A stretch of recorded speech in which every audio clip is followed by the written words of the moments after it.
오늘 하나님의 말씀은 창세기 23장 4절입니다. 나는 당신들 중에 나그네요 우거한 자니. 오늘 설교 제목은 정신을 차리자, 싸움의 본질은 영과 육이다.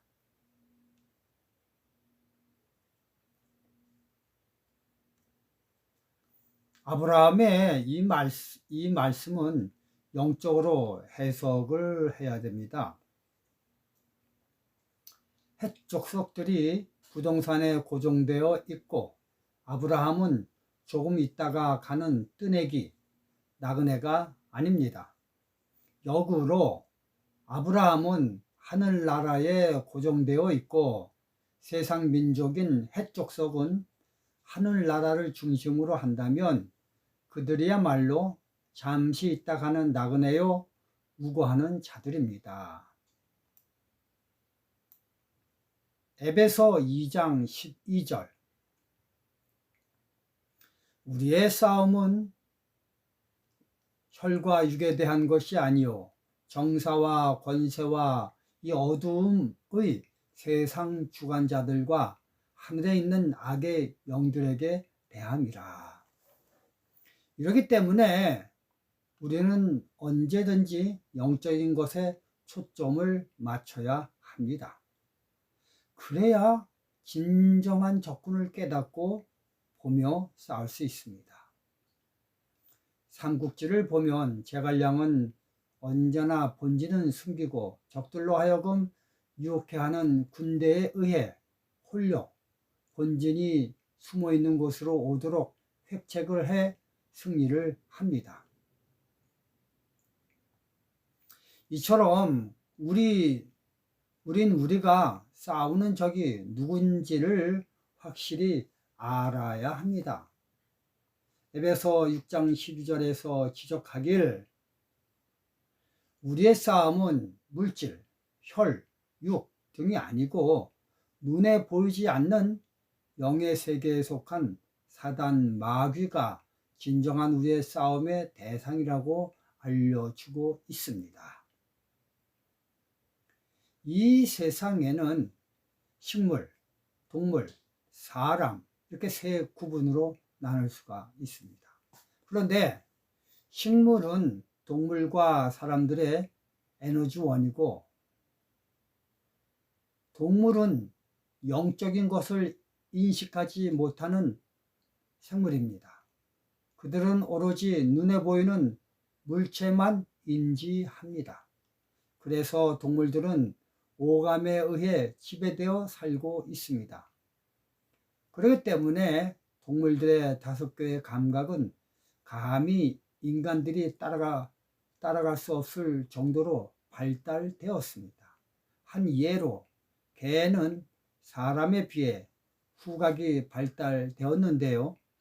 20배가 아니고 200배가 아니고 자그마치 20만 배나 발달되었습니다. 이처럼 동물들은 생존하는 데만 특화되었습니다. 그리고 그들은 끝입니다. 더 이상 그들의 삶을 더 높은 경지로 올라가는 기능은 전혀 없습니다. 이에 반해 사람은 먹는 것에만 만족하지 않습니다. 사람도 먹는 것이 없을 때는 동물들과 같이 오로지 오감에 의해 살지요. 그러나 동물에 비해 오감의 크기가 작기 때문에 금방 꽉 차게 됩니다. 그러면 그 이후에는 정신적 충족을 위해 뜁니다. 그렇기 때문에 사람들은 물질적 충족에 만족하는 종족이 아니라 정신적 충족에 행복해하는 존재입니다.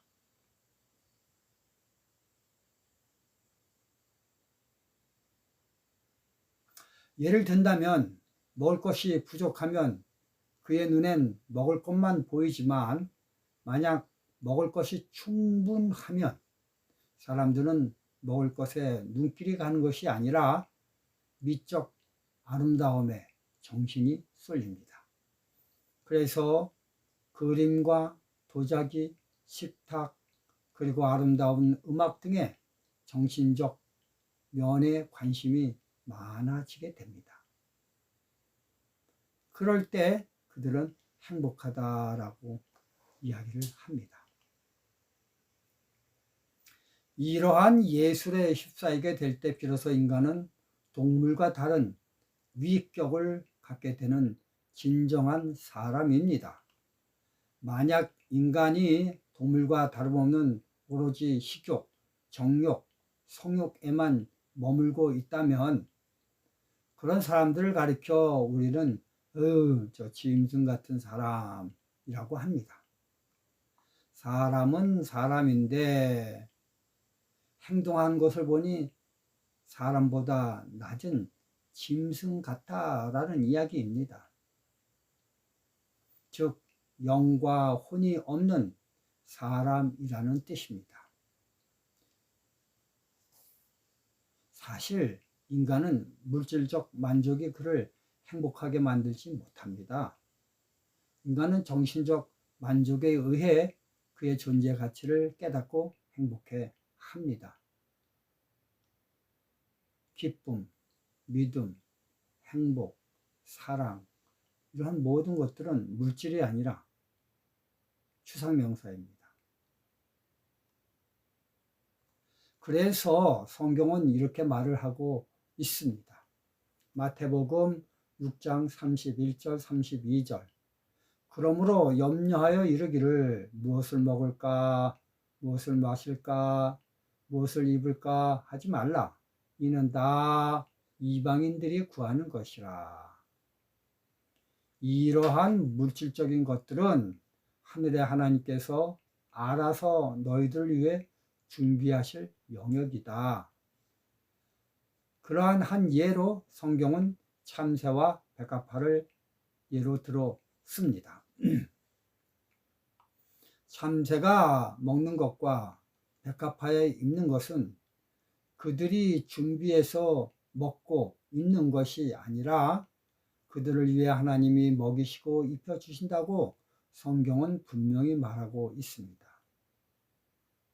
그러므로 그런데 걱정하지 말고 그 대신 너희들은 물질적 영역이 아니라 영적 영역인 그의 나라, 즉 하늘나라와 그의 의, 하늘나라의 법인 정신적 영역인 사랑에 대해서 먼저 생각을 하라고 이야기를 하고 계시는 것입니다. 이처럼 영의 세계, 정신적 세계의 영역에 사는 사람이어야 하나님 백성이고 그렇지 않고 먹을 것, 입을 것, 마실 것에 집중하여 산다면 그들을 가리켜 성경은 이방인, 즉 사람의 영역이 아닌 동물의 영역에 속한 사람들이라고 이렇게 정의를 내리고 있습니다. 그래서 진정한 사람들과 구별된다고 해서 이방인이라는 명칭을 붙인 것입니다. 계시록 11장 1절 3절입니다. 또 내가 지팡이 같은 갈대를 주며 말하기를 일어나서 하나님의 성전과 제단과 그 안에서 경배하는 자들을 청량하되 성전 밖 마당은 청량하지 말고 그냥 두라. 그것을 이방인에게 주었은즉 저희가 거룩한 성을 42달 동안 짓밟으리라. 내가 나의 두 증인에게 권세를 주리니. 이 성경에서 하나님이 청량하지 말라고 하는 영역은 이방인 영역입니다. 그들은 어떤 사람들이냐면 거룩한 성, 즉 거룩이라는 영역을 이해 못하고 물질로 거룩을 바꾸는 사람들을 말하고 있습니다. 마태복음 7장 6절을 읽겠습니다. 거룩한 것을 개에게 주지 말며 너의 진주를 돼지 앞에 던지지 말라. 저희가 그것을 발로 밟고 돌이켜 너희를 찢어 상할까 염려하라. 여러분, 돼지에게는요, 사람들이 먹다 남겨버린 쓰레기 죽만 눈에 보이지 영적인 것과 정신적인 면을 상징하는 진주는 그 값어치를 깨닫지 못합니다. 그냥 짓밟기 뿐입니다. 개도 마찬가지입니다. 개가 어떻게 거룩이라는 의미를 알아 그것에 대해 생각을 하겠습니까? 이러한 영역에 있는 사람들을 가리켜 성경은 이방인이다라고 합니다. 이런 사람들은 아무리 많아도 하나님은 그 숫자를 헤아리지 말라고 하십니다. 그들은 불쏘시개에 들어가기 때문입니다. 이들이 하는 특징은 거룩한 말씀인 신약과 구약을 의미하는 두 중의를 42달 동안 짓밟는 행동을 합니다. 거룩한 것을 짓밟는 것입니다. 돼지가 진주를 짓밟는 것처럼요. 이 42달을 년으로 계산하면 3년 반입니다. 이 3년 반은 마치 이세벨의 조종을 받는 아합이 온 이스라엘을 이방신을 믿게 하는 것과 같은 그 똑같은 예증인 것입니다. 야고보서 5장 17절 엘리야는 우리와 성정이 같은 사람이로되 저가 비 오지 않기를 간절히 기도한즉 3년 6개월 동안 땅에 비가 아니오고 이 3년 반을 날수로 따지면 1260일 즉 1260년이 됩니다. 천주교는 538년 하나님을 창조주라고 믿지 않고 예수님을 피조물이라고 묻는 아리우스파를 믿는 헤루리, 반달, 동코트 이 세 나라를 멸망시킵니다. 근데 그 세 나라 중 마지막 뿌린 동코트의 멸망인 538년부터 마틴 루터가 종교개혁을 일으키는 1798년까지 너무나도 정확하게 1260년 동안 로마 천주교회는 종교 재판이란 이름으로 5천만 명이란 어마어마한 하나님의 자녀를 죽였다고 역사학자들은 말하고 있습니다. 우리가 그 단적인 예를 든다면 갈릴레오 갈릴레이를 예를 들 수가 있습니다. 천주교에서 주장하는 천동설 대신 지동설을 주장한다고 해서 그는 종교재판에 끌려갔고 거기서 이단으로 판결을 내리기 직전이었습니다. 중세 때는 이단이면 죽음인 것입니다. 그래서 어쩔 수 없이 자기 주장을 꺾고 그는 재판실에서 나오면서 하는 말이 세계적으로 유명하죠. 그래도 지구는 도는데. 그들은 1260년 동안 하나님 백성들이 하나님 말씀인 성경을 본다고 이단으로 여겨 종교 재판으로 죽였습니다. 이들은 정말 청량할 필요가 없는 이방인, 즉 짐승과 같은 사람들입니다. 그런데 이 짐승과 같은 것이 이 시대엔 또 다른 가면을 쓰고 사단이 나타났습니다. 그것이 바로 자본주의와 공산주의입니다. 공산주의는 물질이 인간 행복의 근본이라는 칼 막스의 사상입니다. 그래서 그들은 물질인 모든 재산과 모든 땅을 다 빼앗아 백성들에게 골고루 분배하였습니다. 이렇게 하면 이 세상이 천국이 된다는 생각에 그들은 제정 러시아를 멸망시키고 소련이란 공산주의 국가를 설립해 그 일을 실천하였습니다. 그러나 그렇게 되자 어떻게 되었습니까?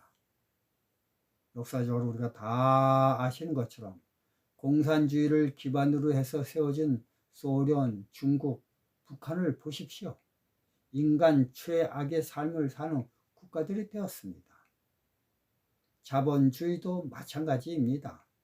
공산주의는 물질을 강제적으로 나눈다는 것과 자본주의는 자기 능력껏 물질을 나누어 가진다는 것에서 차이가 있을 뿐이지 물질을 근본으로 한다는 세계는 같은 것입니다.